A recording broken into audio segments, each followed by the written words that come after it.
Today I'm joined by extra dead JCB, the unnaturally preserved head of Dr. John Cook Bennett, which is a convoluted way of explaining that this is a anonymous poster, which some of you, maybe a lot of you, will know from Twitter.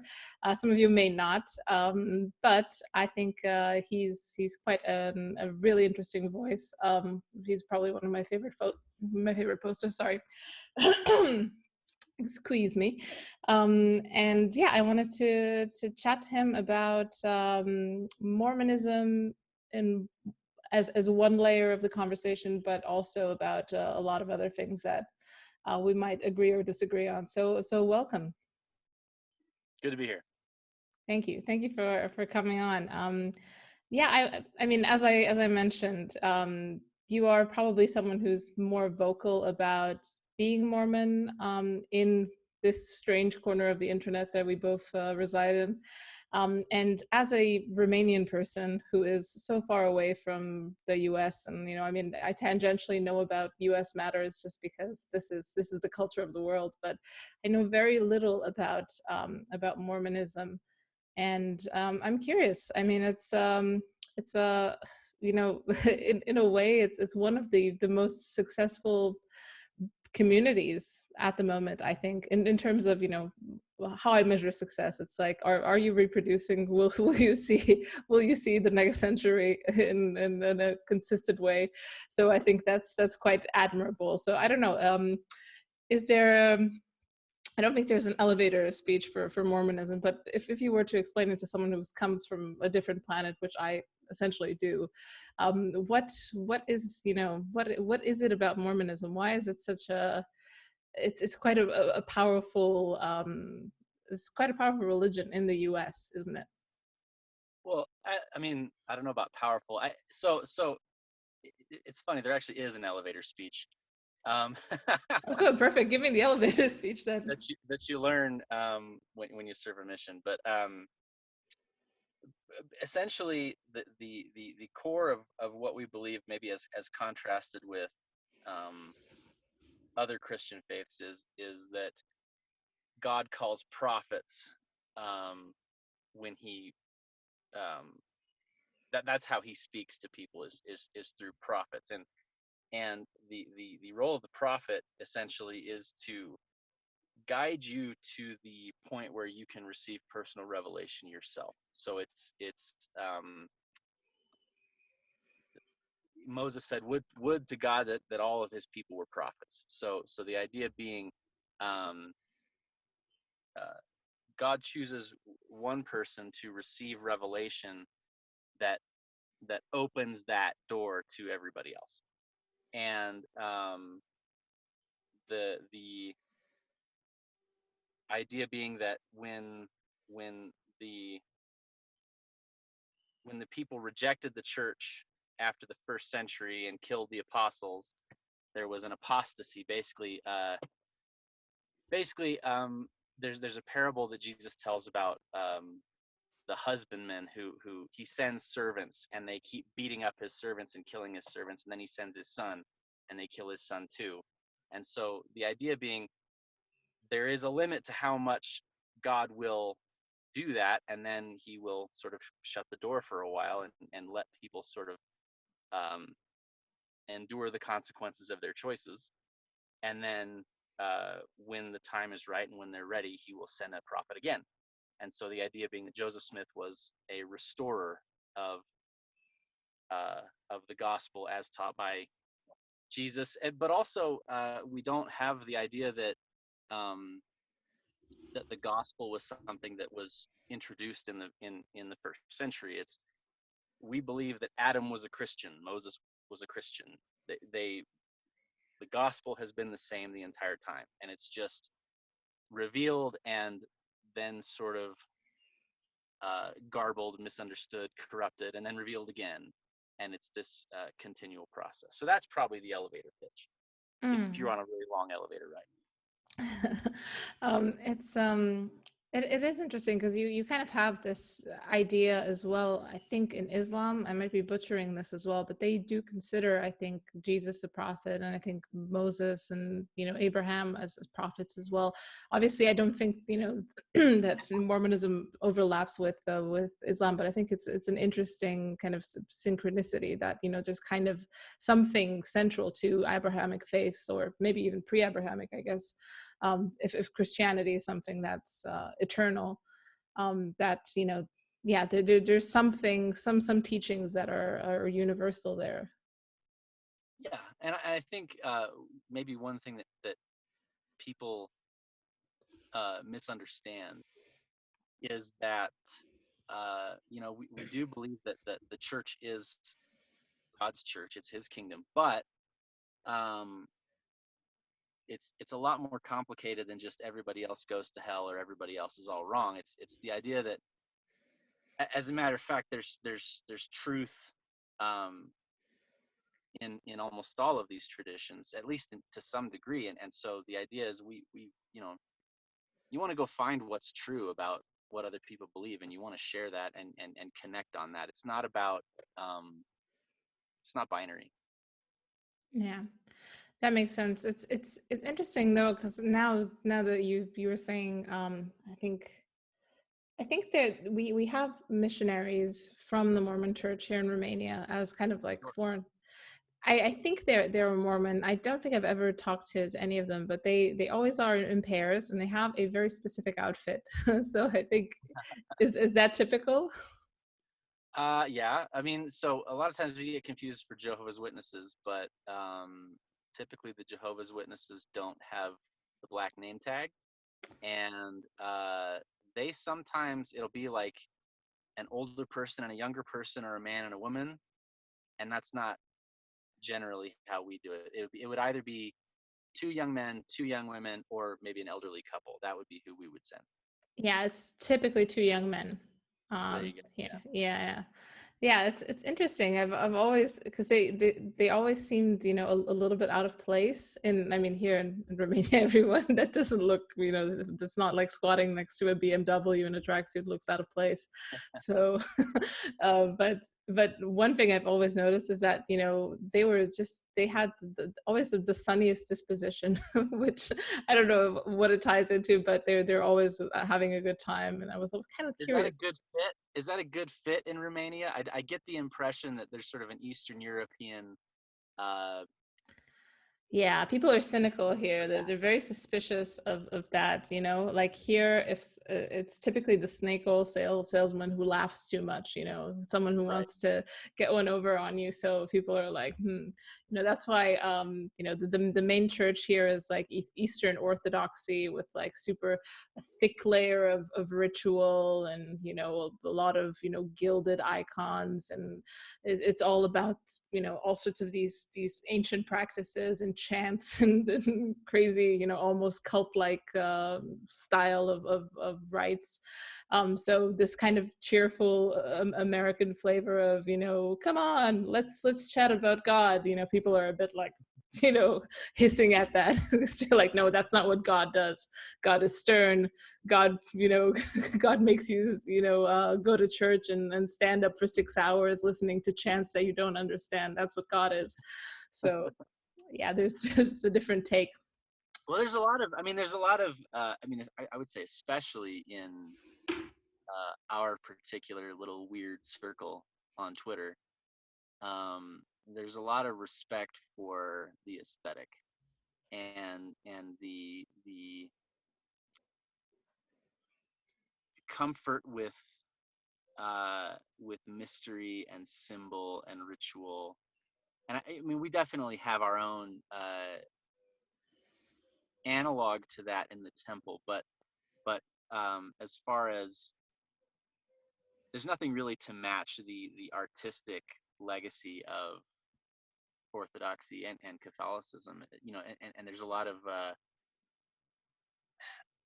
frustration with the artistic inhibition of our people, and a desire to, and it's easy to say, why don't you go be the change and make something, but like, even for myself, I feel that same um, inhibition. So I have a lot of respect for that. Yeah, it's also just, I mean, what accumulates after having a very old tradition, and one that's, was intertwined and almost equivalent with the state for, millennia. So you accumulate some heirlooms if you're in that position for a while. And yeah, what is interesting here is that I just realized we do have a U.S. missionary religion that has really deep roots here in my hometown, especially, and it is kind of a Southern Baptist from America, whose for some reason their missionary efforts were very like highly I don't know, accepted here.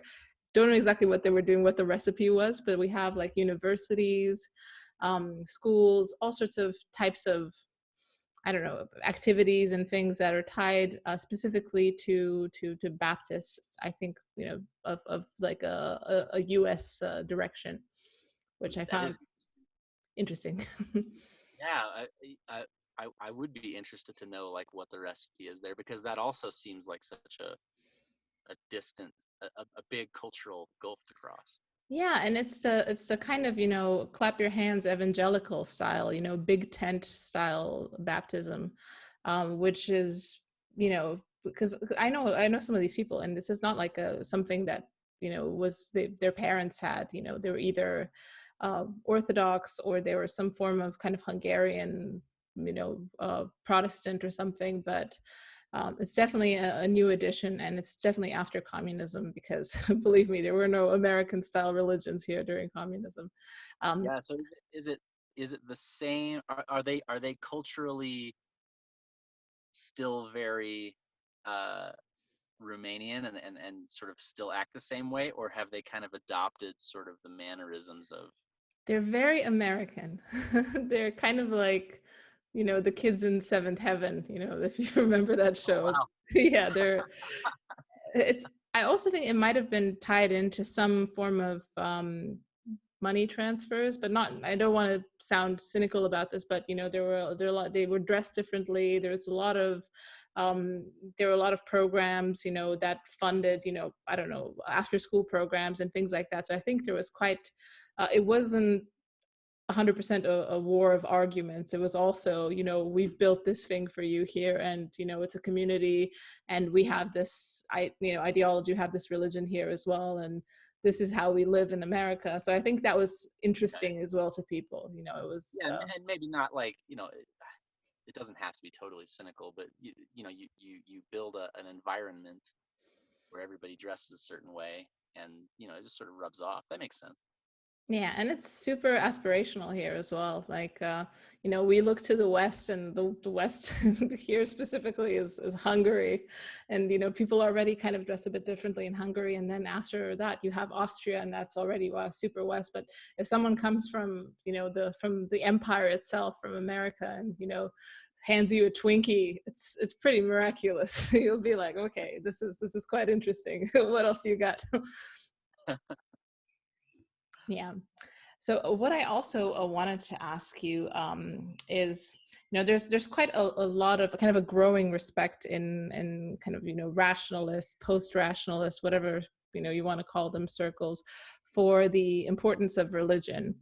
But kind of one of the tensions that appears there is that a lot of people in this role kind of see it as a bit of an instrument. It's like, oh, we really we really needed religion. We've come to the point where we realize, oh, it's a really bad world where you don't have religion, because coordination breaks down. There's all sorts of rationalist style arguments around that. Um, Sure. do you think that there's a way to kind of resurrect God in our lives just because we need him, as kind of like as an instrument? Or I is think that, that sounds like you read my tweet. It was the same people who think they can kill God are the people who think they can resurrect him. yeah, yeah. Um, I, you know, the short answer is no. You can't, there's no, you can't fake it, because it demands sacrifices that are not rational to make. Um, Yeah. it the cost is too high for that kind of calculus as an individual. You'd certainly like everybody in your neighborhood to live that way, but a neighborhood full of people who want there to be religion instrumentally and want everyone else to do it, there's they're not going to pull their weight, and they're, that in itself almost is too materialistic and too nuts and bolts of an explanation. I mean,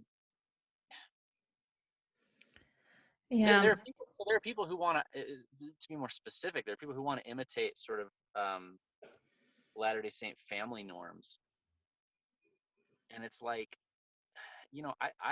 I love my family, um, but I would not have I would not have walked this path without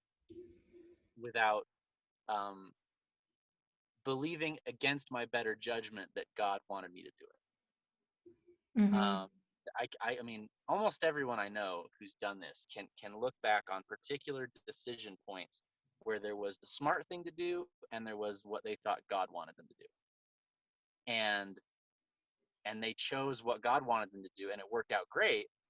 But there was no visibility on that at the time, and life is full of things like that. And so, yeah, you can't kayfabe it. You can't.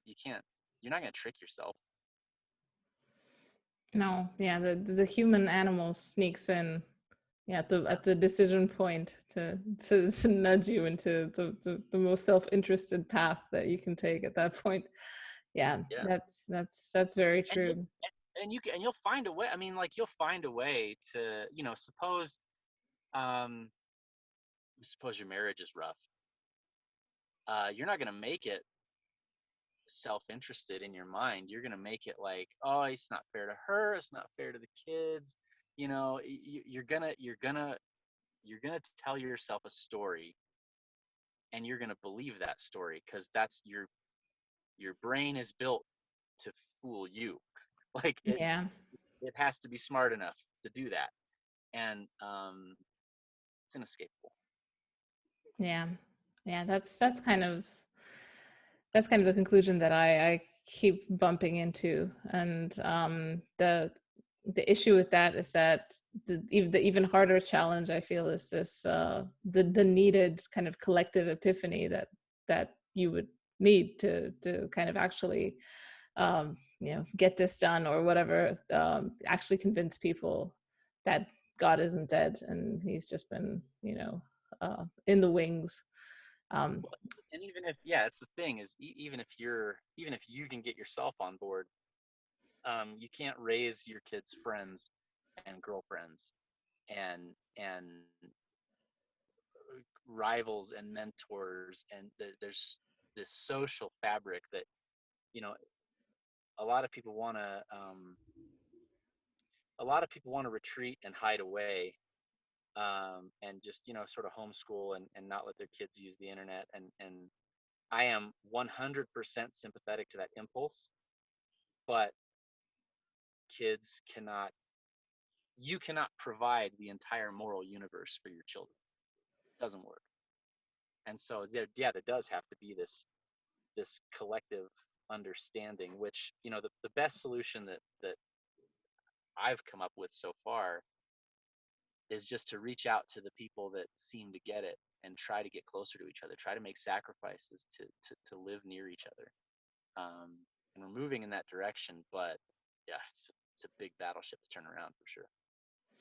Yeah, yeah, it's and the problem is, it's once you relocate to one place, these things tend to shift, especially now with, everybody being able to move. I mean, you're seeing, half of California move out, kind of locust their way to Texas, and um I don't know. I mean, how safe are you wherever you decide to locate?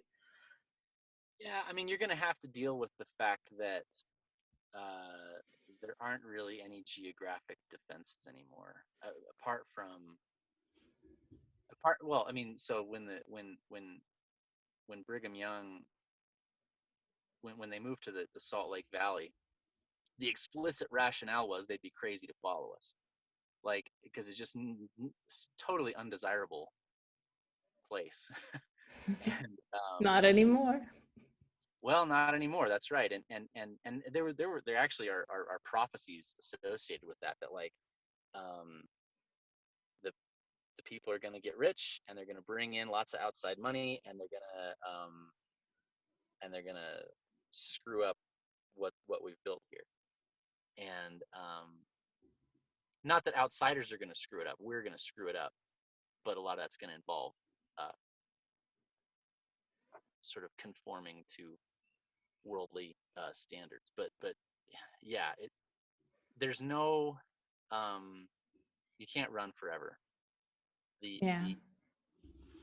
The there's too much liquidity. There's too much ease of flow to wherever you choose to run and hide.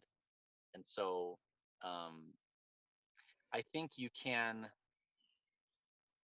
I think you can buy yourself some time, Yeah. but you have to view it as a rearguard action. You can't view it as a permanent solution. Yeah, that makes a lot of sense. I've actually I chatted to Curtis Yarvin about this, about my my instinct to homeschool my kids, and how to build a very good bunker to keep them away from the maddening world. But yeah, his take was don't. It doesn't work that way. Children aren't idiots. They're not extensions of your ego. It's a No, narcissistic move to just try to make them in your own image. yeah, no, 100%. And you know, there's obviously sort of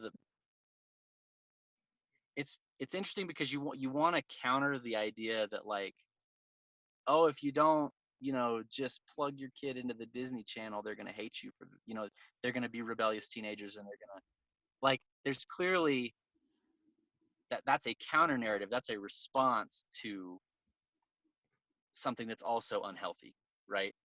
And so, like, you do have a role in directing your kid away from obvious pitfalls. And kids, while they're smart, they don't have great judgment, and they're not great at knowing when they're being uh, lied to.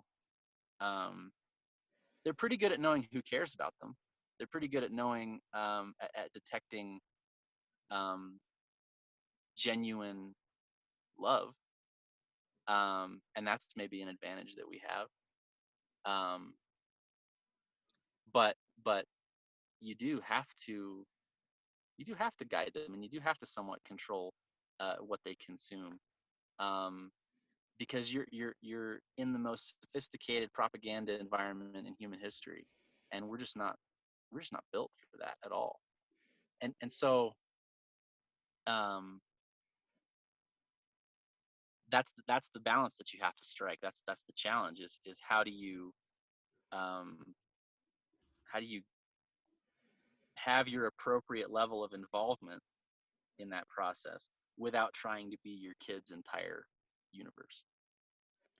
Yeah, that's definitely the challenge, and also kind of preempting, kind of the natural rebelliousness of the child. Because I see a lot of people getting into these lifelong screaming matches with their children because they're so entrenched in their position about, I don't know, what the best life to lead is. And then kids kind of spin off, and they try to just do the opposite, just because that's unfortunately how it works.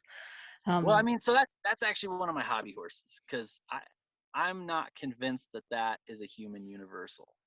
okay. Like, I don't believe that. So there's obviously, like, boy becomes a man, uh wants to detach somewhat from his family, and exert some independence.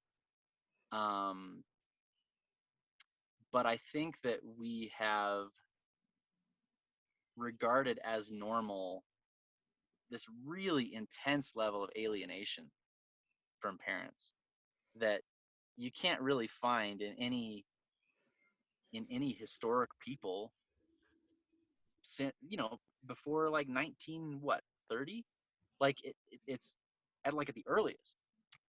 And I think that there has been an effort to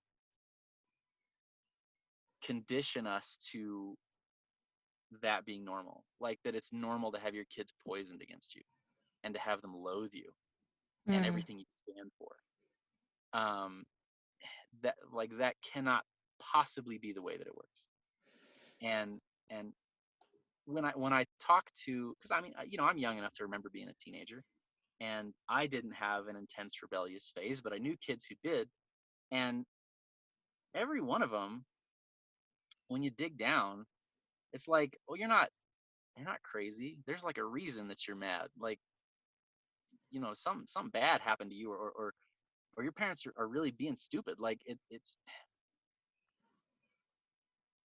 I don't think that it's normal or healthy.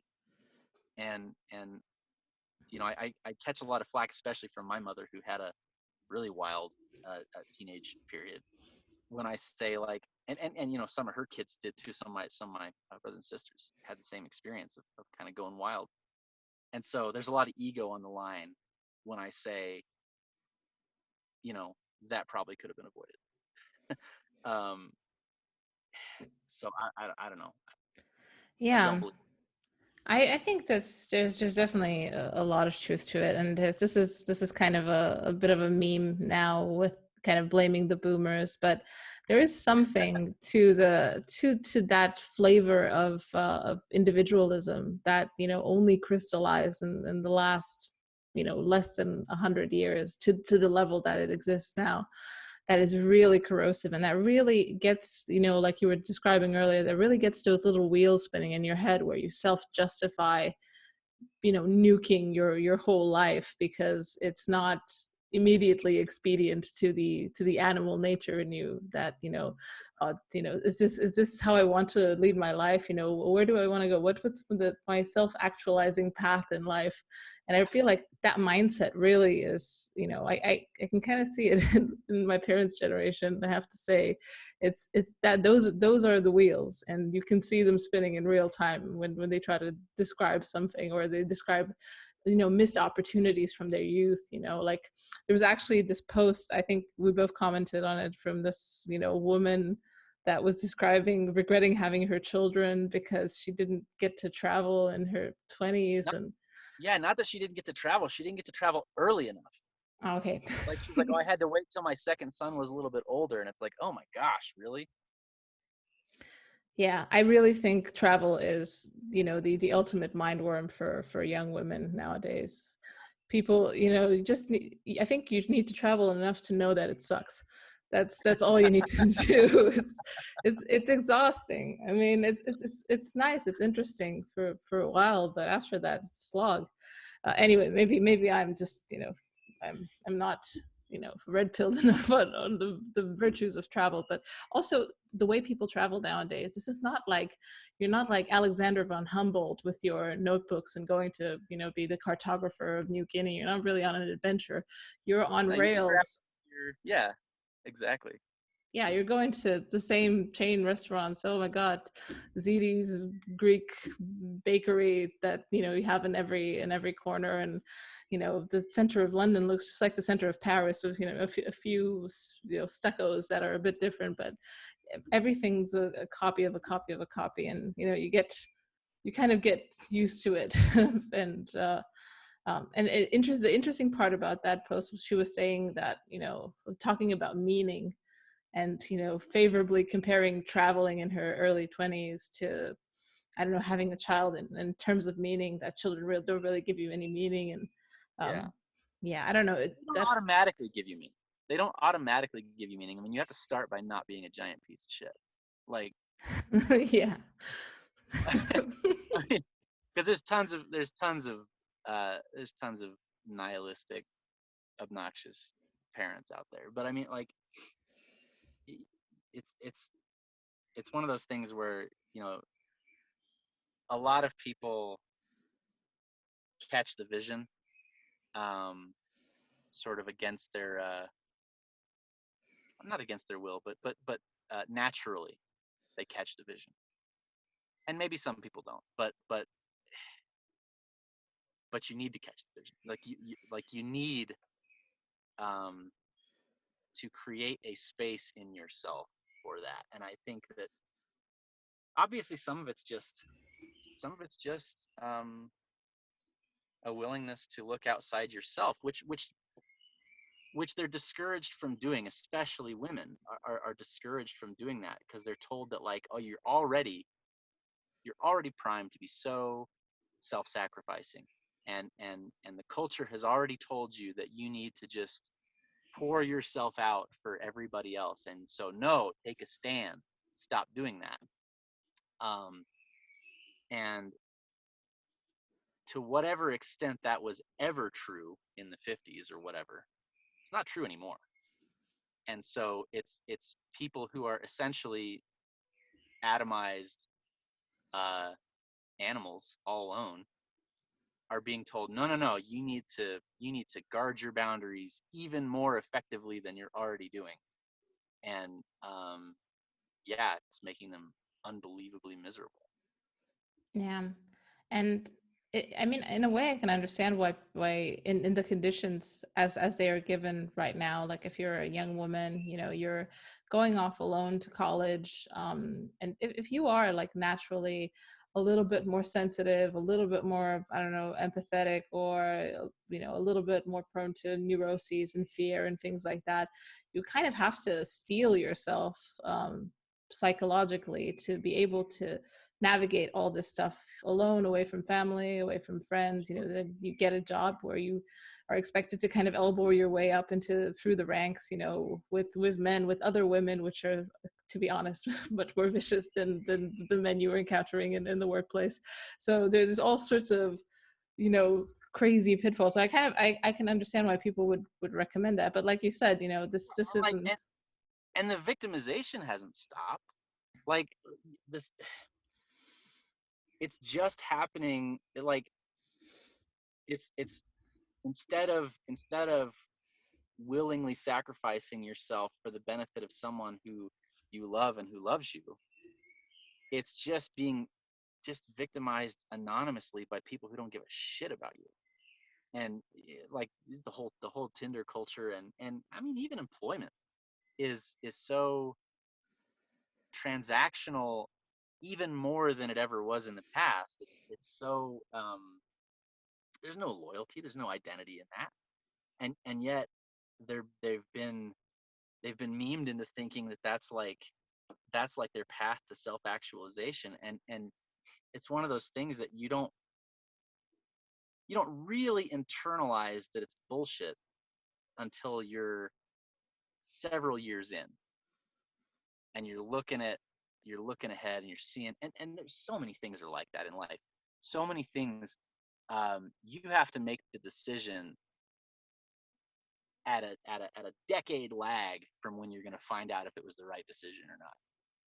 And it's easy to blame this. You talked about the moral turpitude of the boomers, and I think to some extent it's just technological. It's just that things have changed so much that, like, I can't look to my parents for it. Honestly, people can't even look to me for advice on dating right now, because I got married before Tinder and all that. And the landscape changes so rapidly that you don't have this connection to mentorship, and you don't have the confidence that someone can shepherd you sort of safely across that path. And so obviously, maybe we've probably abandoned too many moral universals on that basis. We've probably assumed that there's less that we can learn from our mentors than there is. But I think part of that is we're having to detach from this sort of very particular guidance from our parents and grandparents. And maybe that's the whole trad thing, is we're sort of casting the net way back, and we're seeing, like, all right, how have people always lived? What always worked? And, like, what transcends the particularities that we have no guidance on? And that's also, you know, imperfect. And I don't consider myself trad at all. I don't think that that's the right label. Maybe I'm Yeah. just saying that because it's played out, but I also don't identify with that. Yeah, it's a strange, it's a very strange label. I mean, I first time I came on Twitter and just was posting about, I don't know, differences between the sexes. You know, I was getting messages from people like, "Oh, die trad scum." That's when I found out I was trad. So, yeah, it's a very loaded thing. But yeah, I like what you're empathizing in it, and I think that's, you know, if there is to be a trad movement or whatever it is, it should be focused on the timeless rather than kind of like some weird concept of tradition that, you know, it is pretty hard to interpret. I mean, you come from a Mormon tradition. I come from, you know, a Eastern European, you know, serf stock with strange, you know, we're Catholics in my family, so all sorts of weird combinations here. You know, the tradition itself might be a little bit different, but there are, you know, there are things that overlap. And there are things that are timeless, and I think that, you know, a big challenge for people like us or whoever is interested in this space is to kind of whittle away the excess and figure out what is timeless. But at the same time, it's really hard to do, because it's, you know, it's kind of, to me, it's kind of a personal project, and I guess to you as well. But you're also plugged into a tradition, which is, you know, does help. Well, and I mean, you know, you can't be that trad if you believe that your ancestors for 1800 years were sort of suffering in the dark, and then there was a revelation, and that changed everything, and everybody needed to get on board, which is what we believe essentially. I mean, it's you know, we don't cop to the label that it's sort of a new movement, because we believe that it's obviously ancient. But clearly, like, the idea of people needing to abandon old ways of doing things, I mean, it is a majority convert faith still. um, at least last time I checked, it's the majority of the members of the church are converts, and then an even bigger majority are immediate descendants of converts. And so, and also, just from my own sort of mentality, thinking about it, um, if I could be, I can't remember what Moldbug's name for the cosmic dictator with Snargle or whatever. Um, if I could be the cosmic dictator and just impose my will and put us back in the 50s, well, in 10 years we'd be in the 60s. And you know, there has to be something new. And I actually have been developing sort of a theory on this, which is, I don't think Cthulhu always swims left. I don't think progressivism is inevitable. Hmm. I think I think I think change is inevitable. And so, um, I think what has happened is fundamentally a reversal of the the masculine and feminine roles in prospecting versus preserving of information. I think the the masculine role is prospecting and going out and finding what there is to find, finding the treasure, slaying the dragon, bringing it back home. And the traditional feminine role, the psychological feminine role, is to preserve what you have, keep everybody safe, keep everybody together. And so it's funny how the polarity has been reversed, where progressivism is viewed as feminine and conservatism is viewed as masculine. I think it involves an abdication of the masculine imperative to go proactively prospect and find and go get the new thing. And um And so it's a really unhealthy dynamic now. But the sense in which Cthulhu always swims left is that whoever's coming up with the new ideas comes up with 50 new ideas, and that's the sort of psychologically progressive element, not politically progressive, but psychologically progressive, is you go find out 50 new ideas and you bring them back, and then the feminine element chooses from among them. The feminine element is the one, it's sort of man proposes, woman disposes, right? um, the feminine psychological element is the one that chooses from those options which we're going to go with. And obviously, some of those will be chosen. And so in that sense, change is inevitable. But there is a strong, but conservatives have a lot of voice in what gets chosen. Because I mean, if you look back, like the progressives certainly didn't get their way on like NAMBLA and all that stuff. People underestimate how weird the 60s were, and how many weird ideas were going around. And the ideas that got picked were the most mimetically robust, the least scary, the most apparently just. And that's not to say that they were right, but just that it wasn't an inevitable choice that was foisted on us.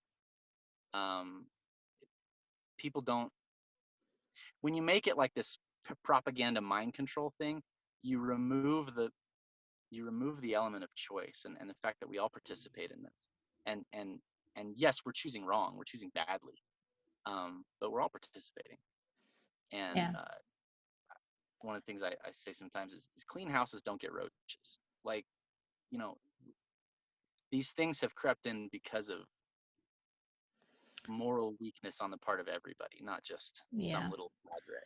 I think you're very right about that. And I feel like, like you were saying, what kind of what the psychologically feminine is and the psychologically masculine.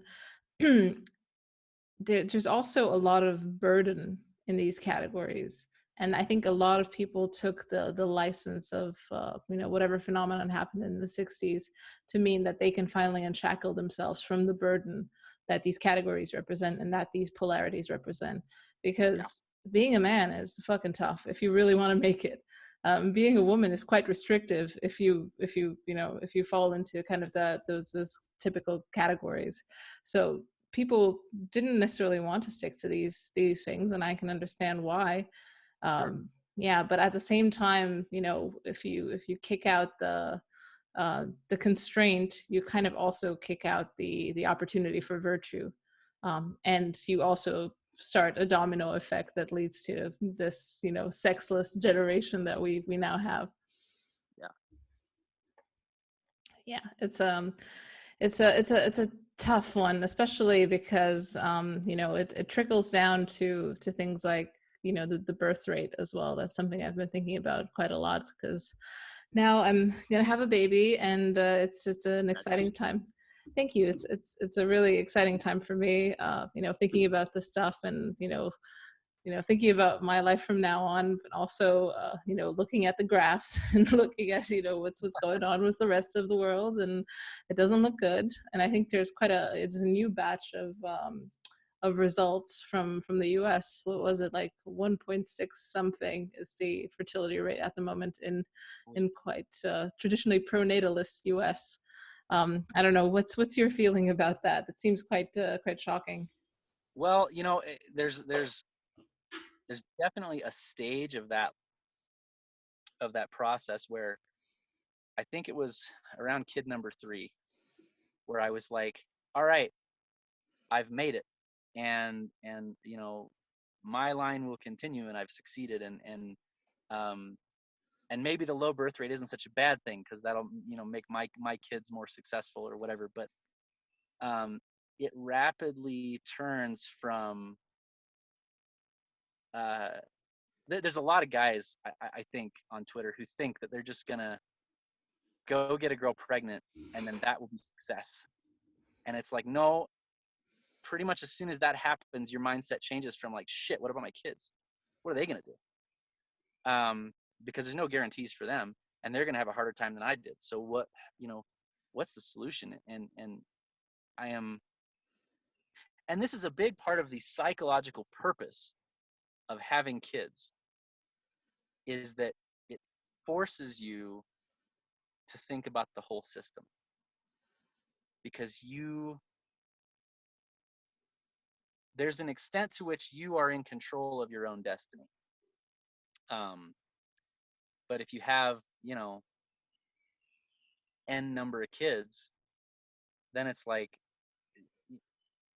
I got to start thinking big picture. The system has to succeed, or I don't succeed. And when I say the system, I don't mean USG or anything in particular like that. But something has to survive. Somebody has to carry the fire, or else my success won't mean anything. And yeah, I think even within the church, there's a lot of anxiety about that. And I think we are headed for. It's really gratifying when people on Twitter talk about how based the church is, and how inevitable our success is. But from the inside, we are not immune to the same currents that are dragging everybody else down. I think we have a better shot than maybe some others. But I think we're in for a wide scale apostasy, certainly in the next 10 years, maybe 15. But because and the thing is, I'm not concerned about sort of the kingdom. Like God is in control, and that will not be impeded. But I don't want to lose all those people. I don't want them to fall off the boat. And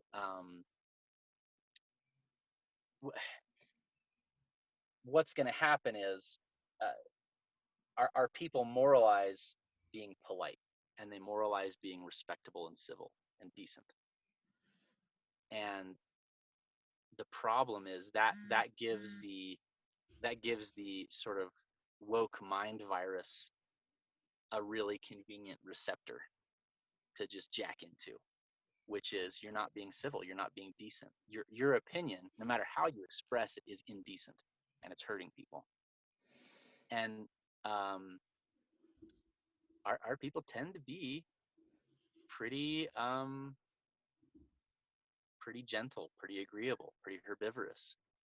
And I think what is happening with DesNat, and there's certainly some excesses happening on that front, because DesNat fundamentally, I don't think people on the outside understand to what extent that is a rejection of the culture that we were raised with.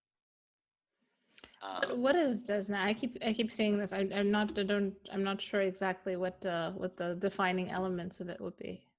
Well, so it started as a goof. It started from like the whole Nazbol thing. It means Deseret nation. Deseret being the name for the original Utah colony, which spanned from like San Diego to Idaho to Arizona, big, huge swath of the Southwest that was sort of claimed by Brigham Young, and colonized also. I mean, we colonized from Canada to northern Mexico. But anyway, so DesNat was sort of, there was sort of a kernel of guys on Twitter who were significantly more hard right than I think the median, and it became sort of, because when I first got on Twitter, it was, if you said anything about the church, there was like 200 progressive members of the church that would come and just tear you apart. And so there was sort of this evaporative cooling process where all of the people who gave a shit about that left Twitter. And so all that was left was this hardcore of like, fuck you, I'm going to say what I want. And that became this this seedbed for this group of people. And like, I don't mean to overstate, like they're not like, nobody's gonna blow up a federal building or anything, but like they're they are uh, willfully uh, rejecting the idea that they need to police what they say in the name of civility. And it's sort of, I view it as sort of a necessary corrective, um, but also that there's probably a synthesis that needs to be found, if that makes sense. Yeah, yeah, Because definitely. Jesus really did say, agree with your enemy quickly. And he really did say, you know, don't say thou fool, because you'll be in danger of the judgment and all that. So like, you know, it's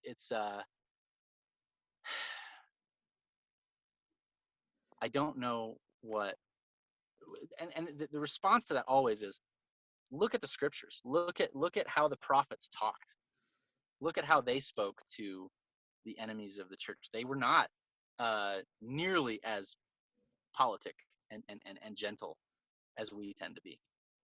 And so it's like, it's again, it's this looking back to like, I don't think my dad was right. What about 2,000 years ago? What were they doing? And and you know, and I don't know the answer to that. I don't know what the right level of giving into the enemy's frame is, if that makes sense. Because Yeah, that's fundamentally what we're being asked to do with all this civility stuff. It's you need to acknowledge that if I declare what you say to be hurtful, then you're not allowed to say it. And yeah. anyway, I'm rambling now, but yeah. No, no, I completely agree. I feel like the main frame for this is racism. Like the frame of racism is completely universally accepted um, Yeah, in the mainstream, and it's like essentially there's people who have invented the frame, the people who invented the concepts like microaggressions or misspelling someone's name as a symptom of racism. They own the frame. yeah, If your next position is like, no, no, no, actually they're the real racists, then that's not a winning argument. right. That's like going to the Vatican and making the best Protestant arguments you can come up with. Nobody cares. this is Nobody this cares. is not your city. Yeah, So yeah, I feel it, like we need to I mean, I definitely reject the frame. Like if someone tells me stuff about racism, I just tune out. I know it sounds absolutely startling to most people nowadays, but it's like that's not how you can run a conversation. But yeah, no. sorry, I interrupted you. Well, no, it's and what the arguments that we get into is like people who are sort of the more gentle, civil, they call them normies, types are, they come in, they say, you guys need to be nicer, you guys need to be more respectful. And what inevitably happens is our guys will be like, look, you're only here because we cleared this space. You're only here because we were so obnoxious to these people that we hurt their feelings and they went away. So like you get to exist here because of the way we do this.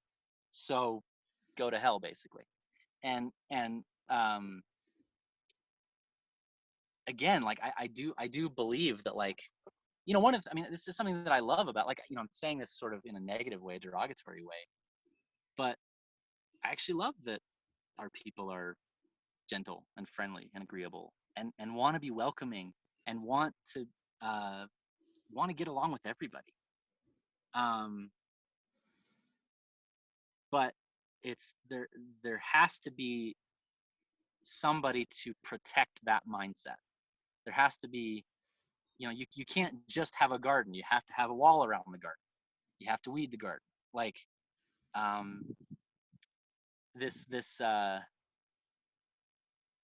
this herbivorousness and this like desire to just surrender to all of those claims.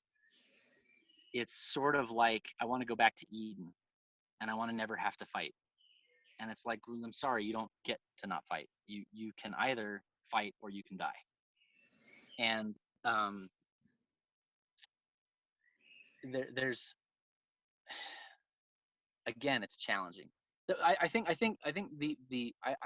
of the progressive Christian mindset as sort of Sermon on the Mount fundamentalism, where they take the maximally unreasonable, the maximally uh, self-destructive interpretation of everything Jesus said, and they're like, "That's what you have to do, or you're not Christian." And obviously, you can obviously point out that they don't do that themselves, and there's a lot of hypocrisy there. But it is more challenging to make the case that like Jesus wasn't saying what you're saying he's saying. He that there was sort of a role for firmness and saying no and having boundaries. And because that takes some exegesis, right? Because then you have to talk about like, well, what about this other scripture where this thing happens? It's not as simple as just like, you're a hypocrite, you don't give a shit about this, so stop telling me what to do.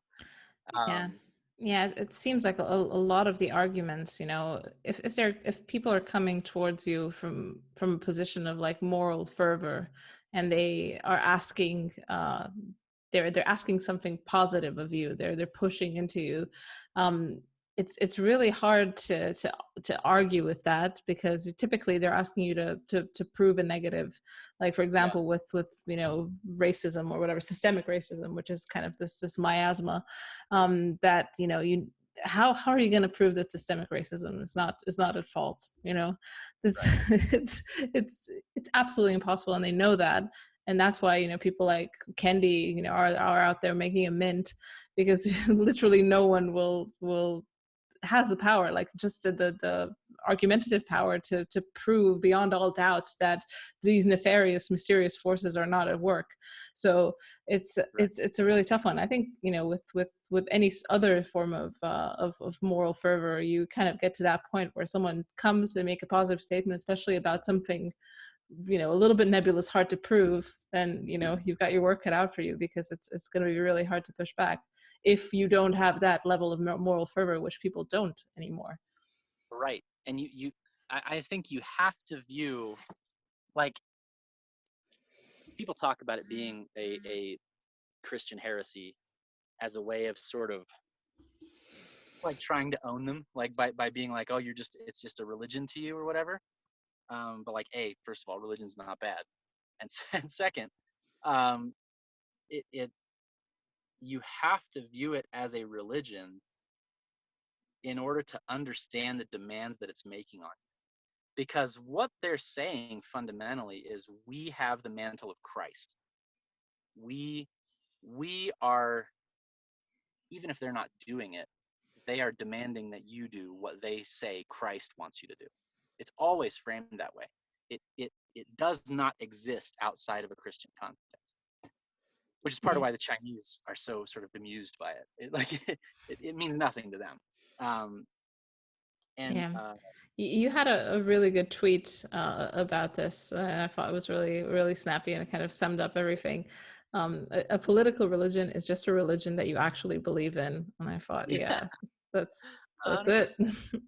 100%, 100%. And um, fundamentally, the problem with our people, it's not that they are about to, um, at least they don't think of themselves as like, oh, I wonder if the gospel's wrong and wokeism is right. What what's going on in their mind is like, what if this is really the demand that the gospel places on me?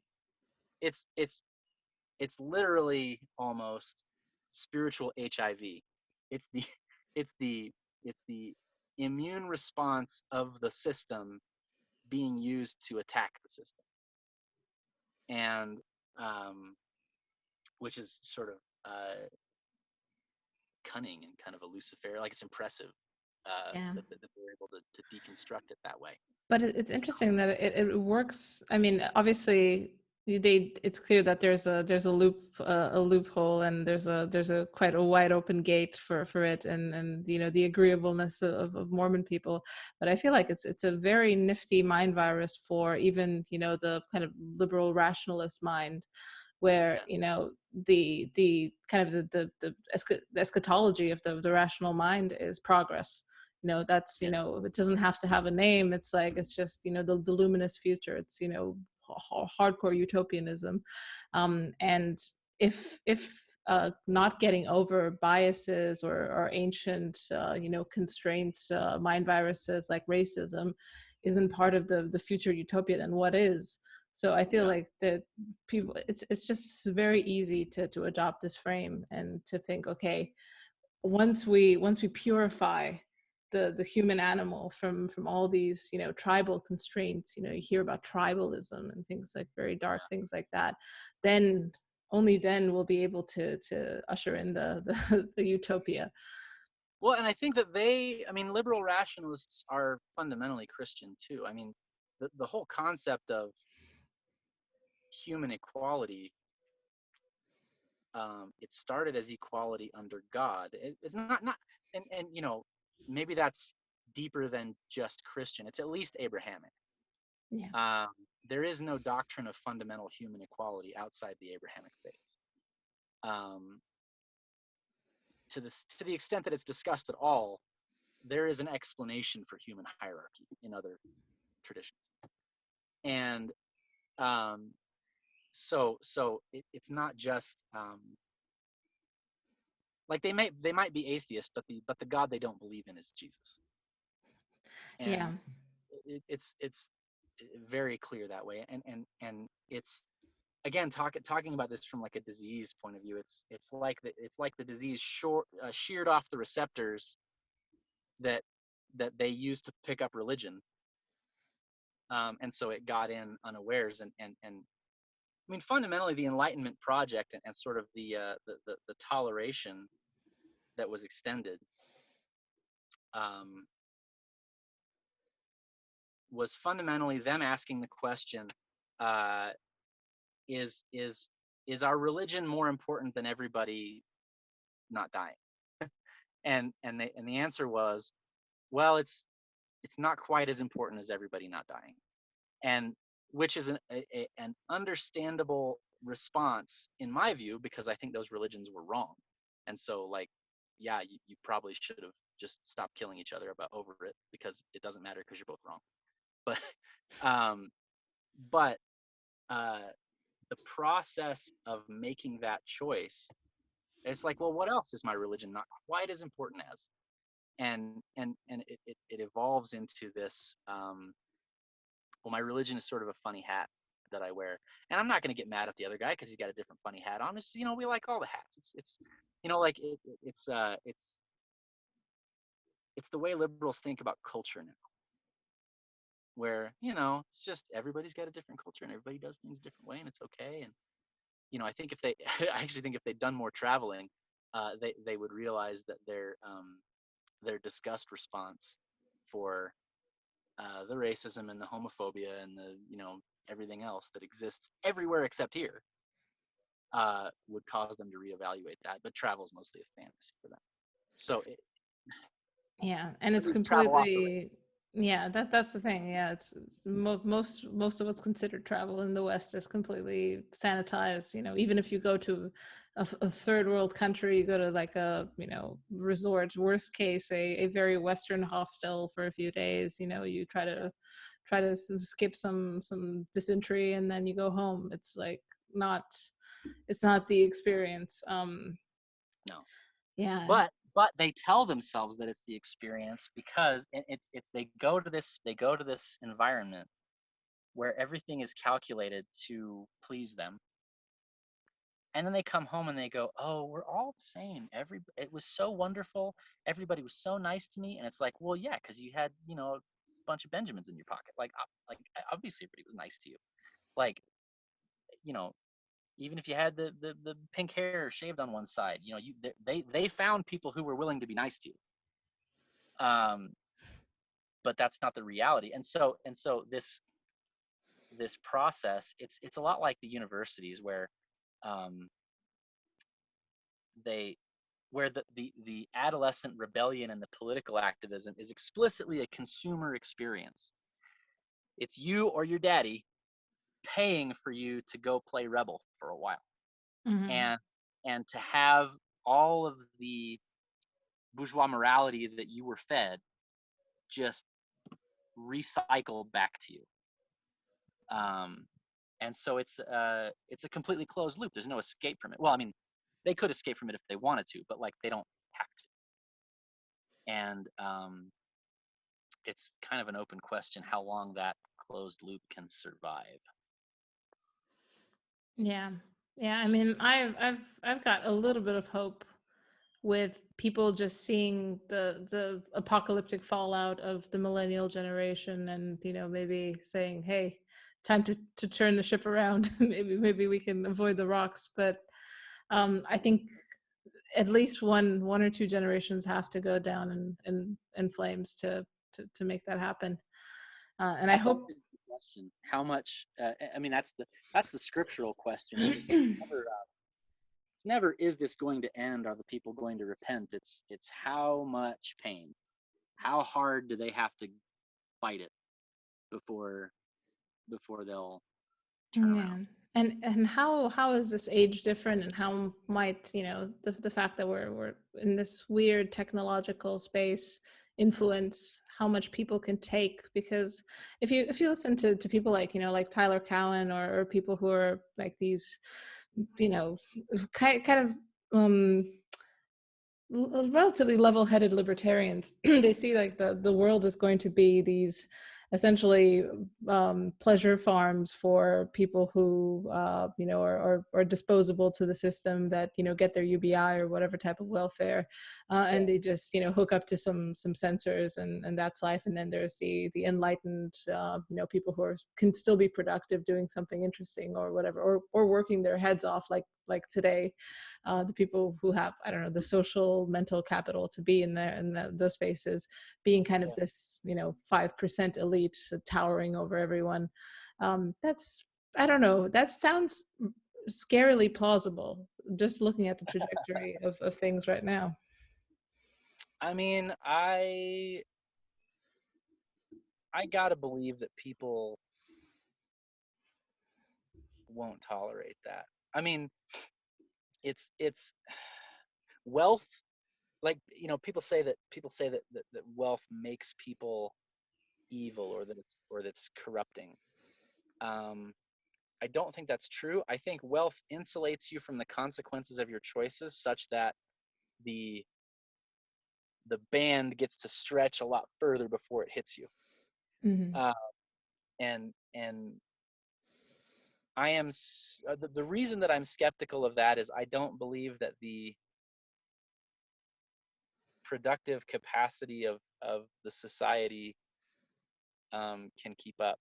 I don't think it can provide people with a wirehead environment that they will find satisfying. And I also think that he really overestimates the extent to which the work can be done by robots. Like, cost effectively. Like, I don't know. I think that what they do is they imagine infinite time, and they say, well, if we have just infinite time to run this out, then obviously eventually somebody will come up with a technological solution, and singularity is inevitable. But um, I don't know how you can look around you right now and say that we have infinite time. Say this society is going to sustain itself long enough to accomplish all that. I think there's an insulation from the extent to which normal people are utterly fucking miserable, and um, Yeah. And I feel I like don't, I don't think you get violence until people are literally like hungry. But people are ready to flip the table over, in my opinion. yeah, and even more so, because this whole pleasure farm idea is based on the fact that, pleasure doesn't have diminishing returns and doesn't essentially at one point turn against you in a Yeah. vicious fashion. And then the idea that you're just going to have these people be pacified by their state, like, I've been on the internet long enough to know that, most people who are in like the Coomer basements are absolutely freaking miserable, and Yeah. they tell you about it, and they would change their life if they could. It's not like, oh, you just kind of deactivated them by sticking them in the censor pool or whatever. So it's you're creating a disgruntled underclass of people who might chill out for a while, but it's not like you've just you've stored them somewhere. These are Right. still people. Yeah, and part of the way that they, I think you're going back to the fertility thing, and sort of the issue of microplastics and the things that, various things that we're doing that harm our endocrine systems and make us less fertile. I think part of the reason that those things aren't getting looked at is because they are quietly viewed as desirable. Because even if someone's miserable, if they don't have the will or the courage to, go do something rash, then they're more or less safe. And that's I think the darkness that's hiding behind this is not that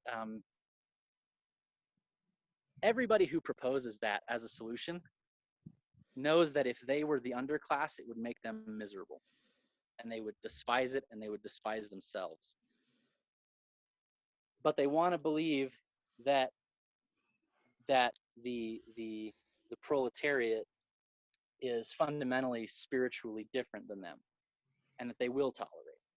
And there's an effort to sort of, no, see, that's not true. I don't believe there's an effort to make that happen. I think it's happening environmentally, and because it's advantageous to them, they don't give a shit about fixing it. Yeah. As far as ruining everybody's endocrine systems and destroying them spiritually. Yeah, to be honest, I think that's the same thing to be said about lockdowns. There's a lot of talk about how lockdowns are this top-down conspiracy, and they were planning the lockdowns for years. And I know there's some people saying this, but I feel like I don't trust the coordination potential of states. They seem to me very fragile, very, very knee-jerk, and very narrative-led. So I think once the lockdowns were implemented in China, everyone kind of had to make a case of why not to lock down, because apparently it worked in China. So they had to lock down. And then lifting the lockdown, oh, that requires activity. Why should you lift it? If it's working, maybe you'll kill grandma. So it's a lot of this stuff starts kind of wildly and then is kept in place because of alignment with other interests. And it's easier not to change something because it works on different levels. Yeah. And one of the things that's sort of mystifying to me personally is, like, I don't believe, like you're saying, I don't believe it's a conspiracy. I don't trust the coordination potential of states. But it is so weird that there are so many different and seemingly unrelated phenomena that all seem to sort of privilege that kind of state power and make them stronger. And it's like, that's got to be God or the devil, because I don't know who else could be uh, just militating against sort of the social fabric. And the argument that it's God is like this Babel has to come down, and maybe there's some truth to that. But I don't know. I don't have a really good answer to that. Yeah. I think it's also it's almost like a test, like a natural experiment to see how over socialized people actually are, and how narrative led they are. And the They can it get. Yeah. yeah, and the result is very, very, very, very surprisingly.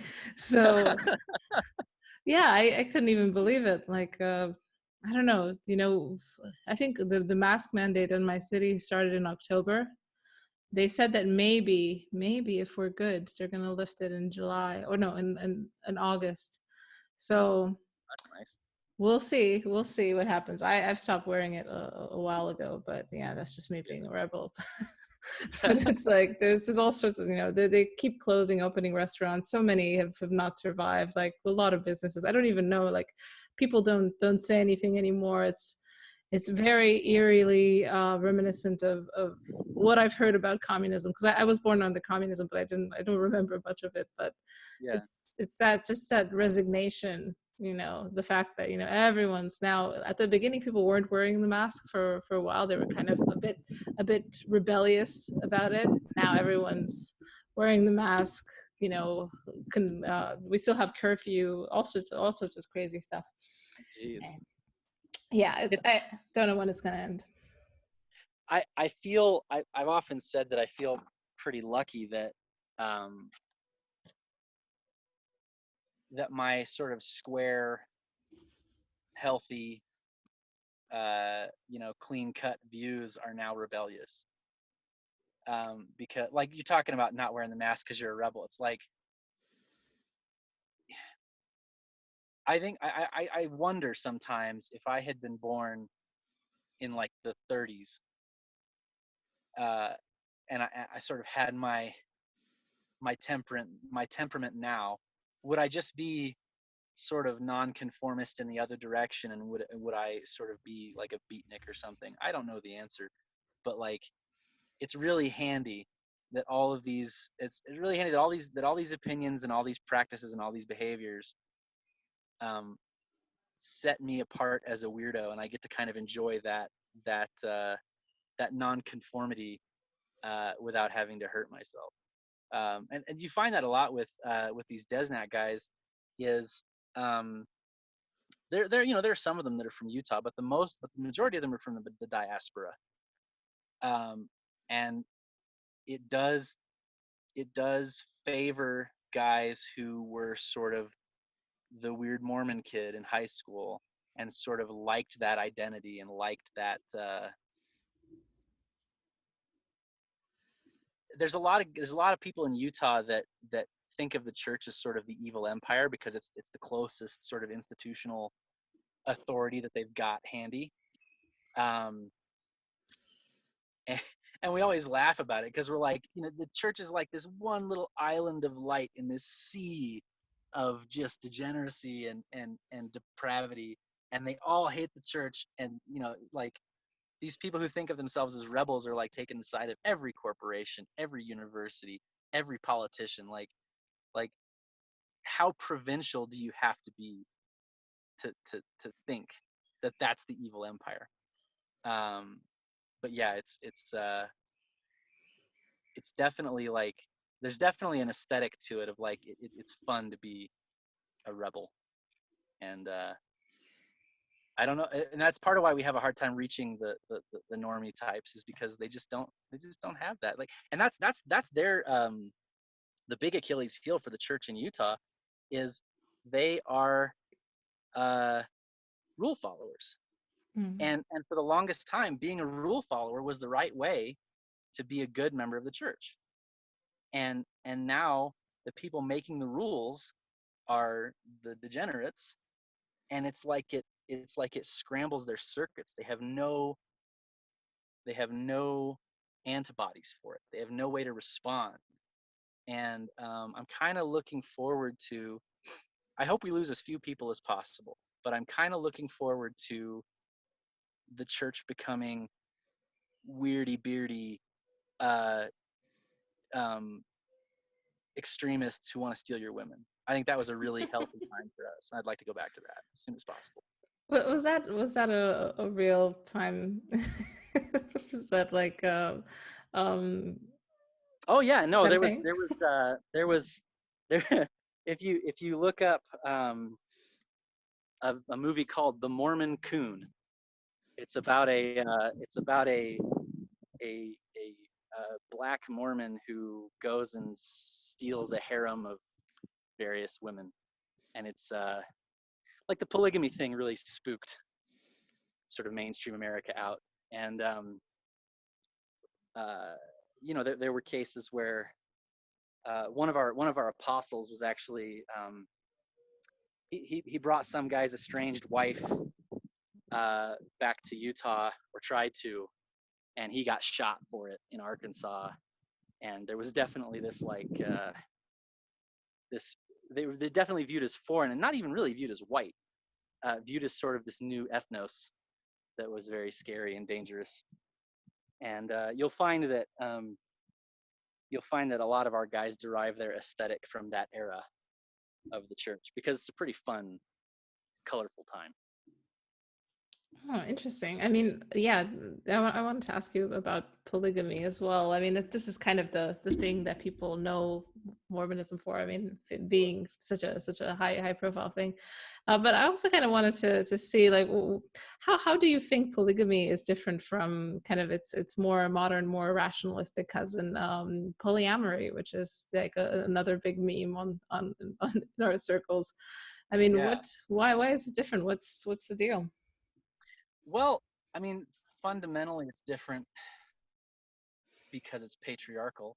Fundamentally, it's different because it's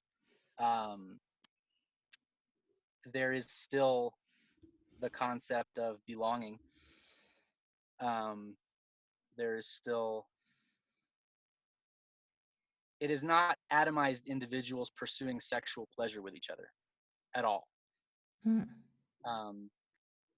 It's the telos of it is totally different. And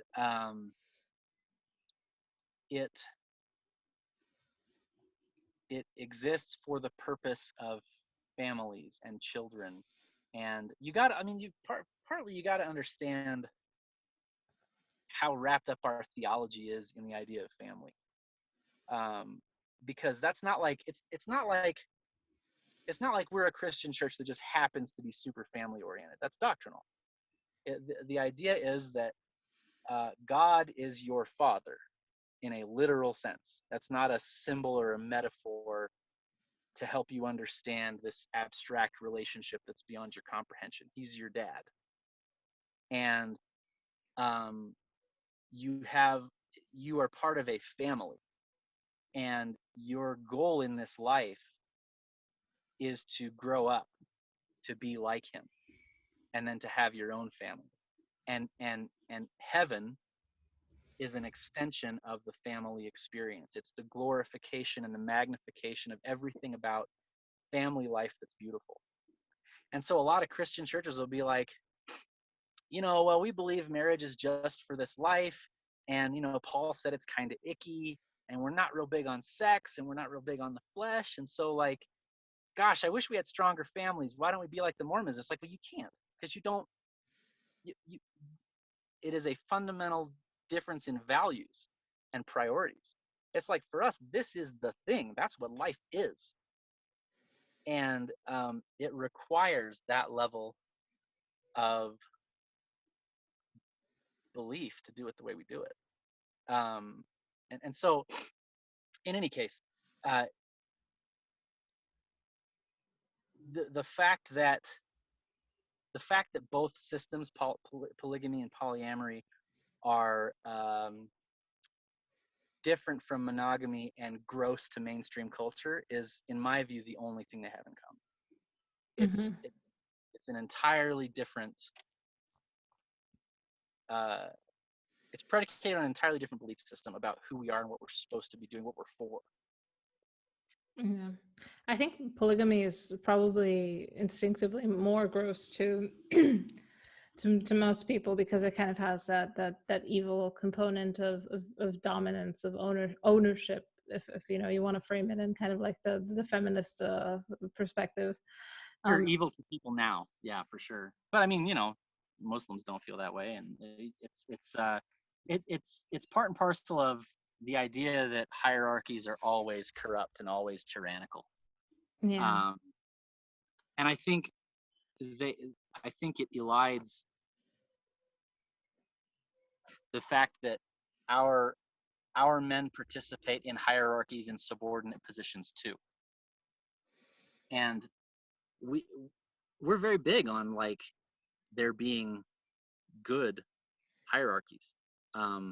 if my well, I mean, you look at our history.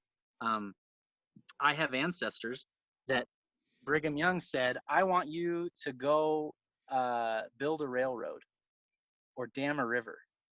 And then you're going to build a town there and you're going to live there for the rest of your life.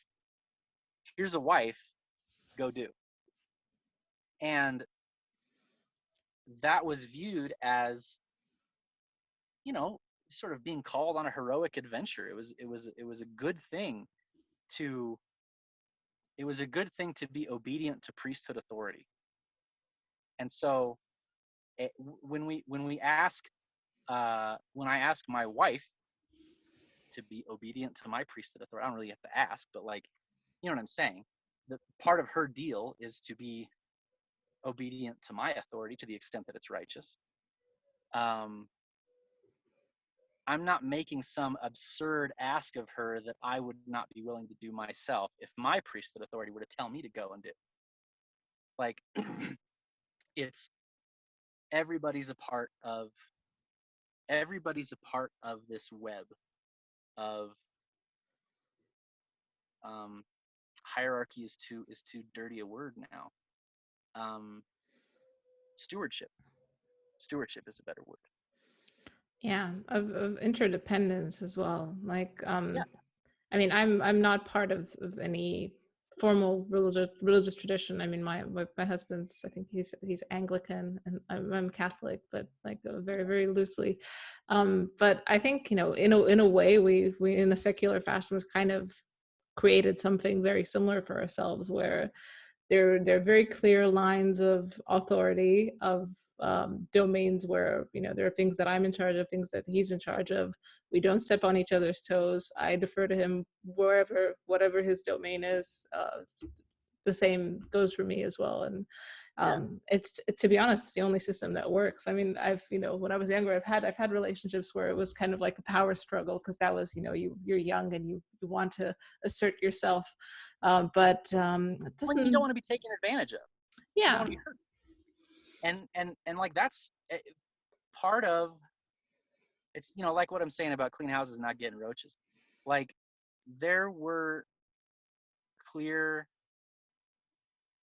problems with the way men were treating their wives, and feminism was a response to real problems. I think it was a mistake to view those problems as universal, and I think it was a mistake to view the solution as the abandonment of hierarchy. But, you know, in almost all these cases, the solution is not law, the solution is repentance, the solution is spiritual transformation. And part of the consequence of refusing to govern yourself is that you'll be governed. Someone will step in, and they'll be right to step in fundamentally. And yeah, that is the spiritual energy that animates so many elements of this movement. It's the way we treat the poor. It is the way we treat people of other races. I mean, like, it's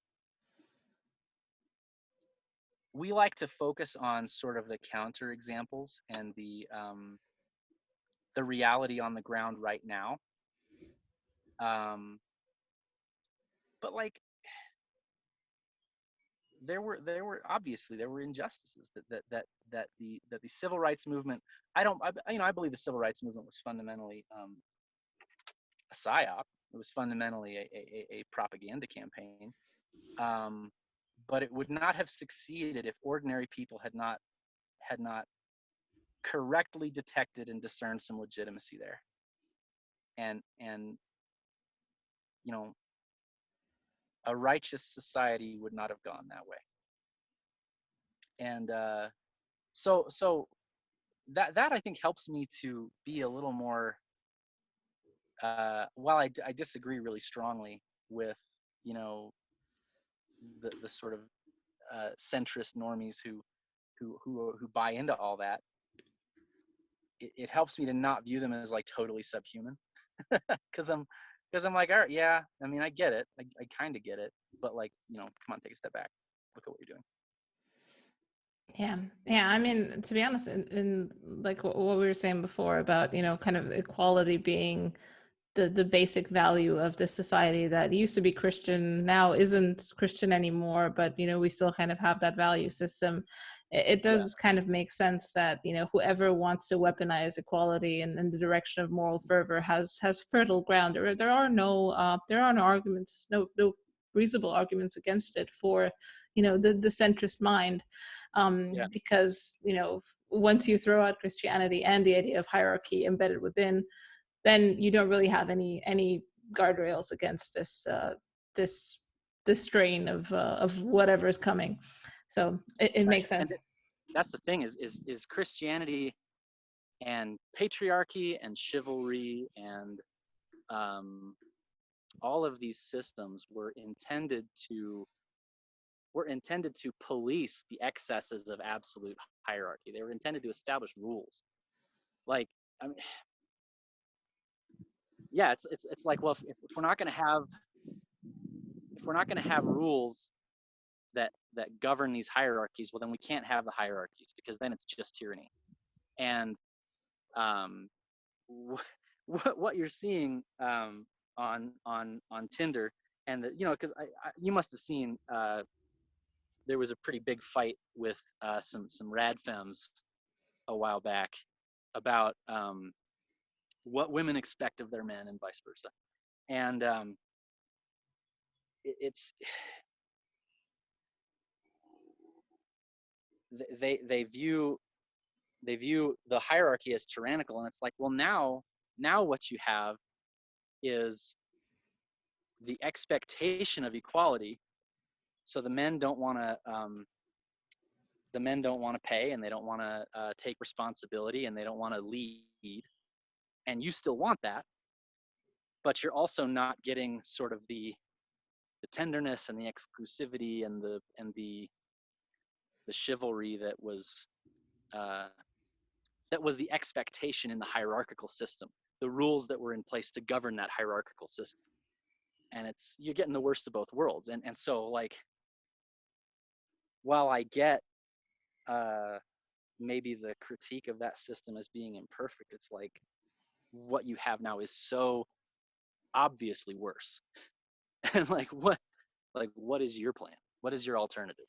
Yeah, yeah, and with Tinder and systems like this where you kind of disintermediate the meeting people aspect of it, it really does empower a small fraction of men to essentially set the rules for the whole dating market, and Yeah. the rules they like are probably not the optimal ones for women.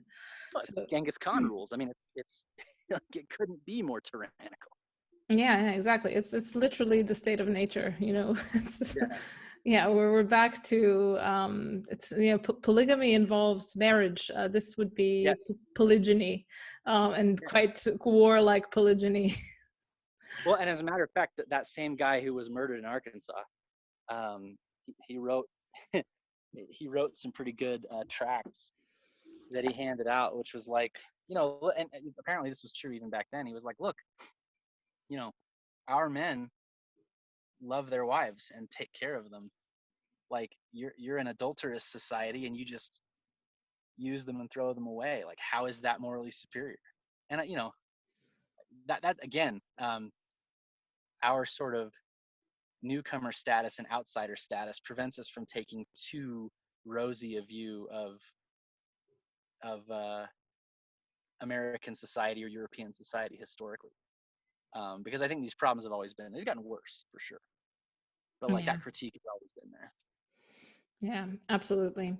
I know we've run over a little bit, so before I let you go, I'm going to ask you the question of the show, Okay. which is if you have a subversive thinker, writer, whatever, speaker, living or dead, that you think might deserve a little bit more limelight, people should hear about, should read, or should just follow. Is there someone that comes to mind? Brigham Young, no question.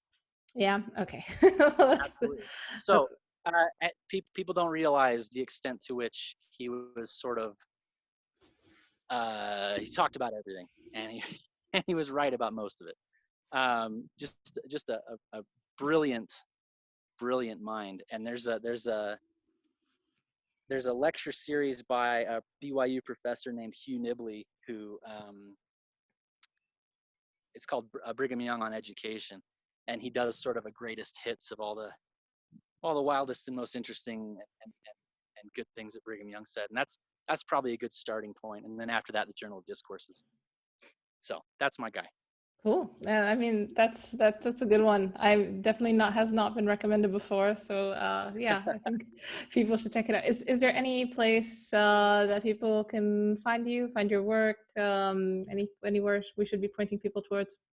Just Extra Dead JCB on Twitter. That's me. Okay, perfect. And I do recommend that you follow Extra Dead JCB on Twitter, because he's quite the formidable poster, and I'm really happy you came on. Thanks so much. It was great to be here. Cheers.